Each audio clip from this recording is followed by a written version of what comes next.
Agartala Masterpara, Netaji Chowmuhani, central road এবং প্রতাপগড় সহ বেশ কয়েকটি এলাকায় জন্ডিসের প্রাদুর্ভাব দেখা দিয়েছে।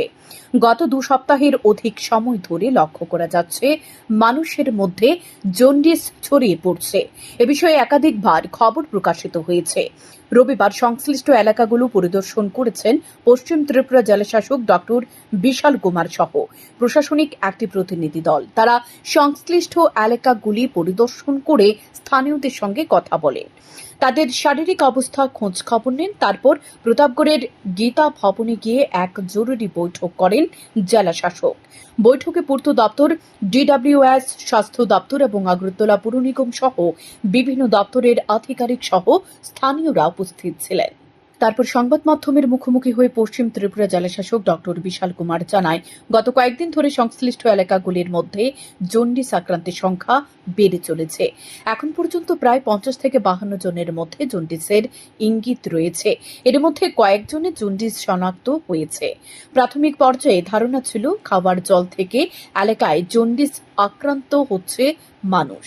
তারপর প্রশাসনিক কর্মীরা সাথে সাথে জলের নমুনা সংগ্রহ করে এজিএমসিতে পাঠায়, কিন্তু 2টি রিপোর্টই নেগেটিভ আসে। তারপরে দ্বিতীয়বার পাইপলাইনের জল, জলের ট্যাঙ্কের পানীয় জল এবং যারা আক্রান্ত হয়েছে তাদের ঘর থেকে জল সংগ্রহ করে এজিএমসিতে পরীক্ষা করার জন্য পাঠানোর নির্দেশ দেওয়া হয়েছে প্রশাসনিক কর্মীদের। একই সঙ্গে বলা হয়েছে, যেহেতু স্মার্ট সিটির কাজ আগরতলা শহরের মধ্যে চলছে, তাই যদি মাটির নিচে কোনো জলের পাইপ ফেটে যায় তাহলে সাথে সাথে এটা যেন পাল্টে দেওয়া হয়। জেলাশাসক আরও জানিয়েছেন, মাস্টারপাড়া এলাকায় যেহেতু জন্ডিস আক্রান্তের সংখ্যা বেশি, তাই এলাকাবাসীকে বলা হয়েছে তারা যাতে আগামী 15 দিন জল ফুটিয়ে খায়।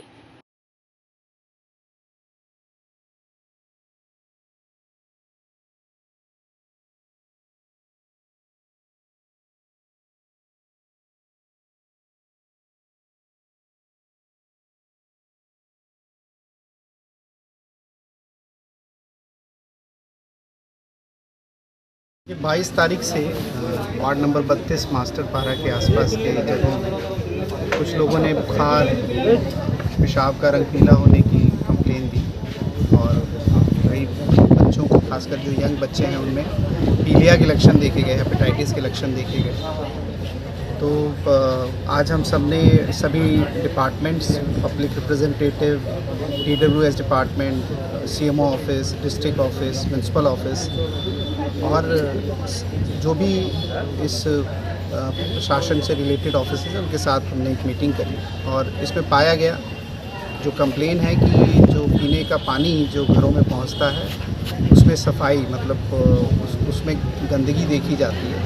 तो इसके लिए DWS डिपार्टमेंट और AMC को इंस्ट्रक्शन इशू किए गए हैं कि वो सभी घरों के पानी की जांच करें जहाँ जहाँ भी लोग अफेक्टेड हैं और पूरे पाइपलाइन का सर्वे हो और पाइपलाइन के सर्वे पे जो जो पाइपलाइन पुरानी हो गई है अथवा डैमेज हो गई उनको चेंज किया जाए। साथ ही साथ जो नाली का काम स्मार्ट सिटी से चल रहा है उनको भी एक प्रिकॉशन दिया जाए कि जहाँ भी ये पीने के पानी की पाइपलाइन पे काम हो रहा है उसको डैमेज ना किया जाए, उसको सेफ रखा जाए ताकि उसमें नाली का पानी ना घुस पाए।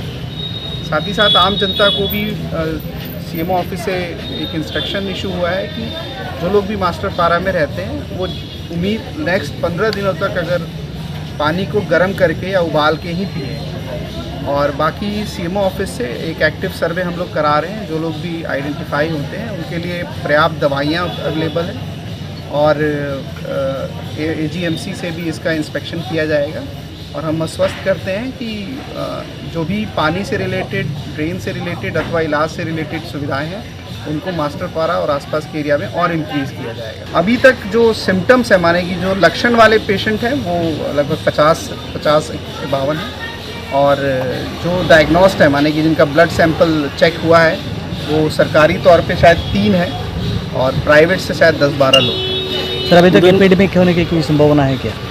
एपिडेमिक होने की अभी जो एपिडेमिक का क्राइटेरिया है उस हिसाब से अभी कोई एपिडेमिक की संभावना नहीं है, परंतु हम लोग एक्टिव सर्विलेंस कर रहे हैं, माने कि हम लोग उन पेशेंट्स को आइडेंटिफाई कर रहे हैं जो सिम्टम्स शो करते हैं और पानी की जांच भी चल रही है। अगर कहीं भी पाइपलाइन में डैमेज आए तो पाइपलाइन चेंज भी की जाएगी।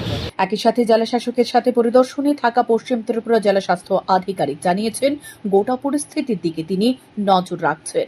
এলাকায় পর্যাপ্তভাবে স্বাস্থ্য শিবিরের ব্যবস্থা করার উদ্যোগ গ্রহণ করা হয়েছে। বর্তমানে পরিস্থিতি নিয়ন্ত্রণে রয়েছে, উদ্বেগের কোনো কারণ নেই। শান্তন টিভি।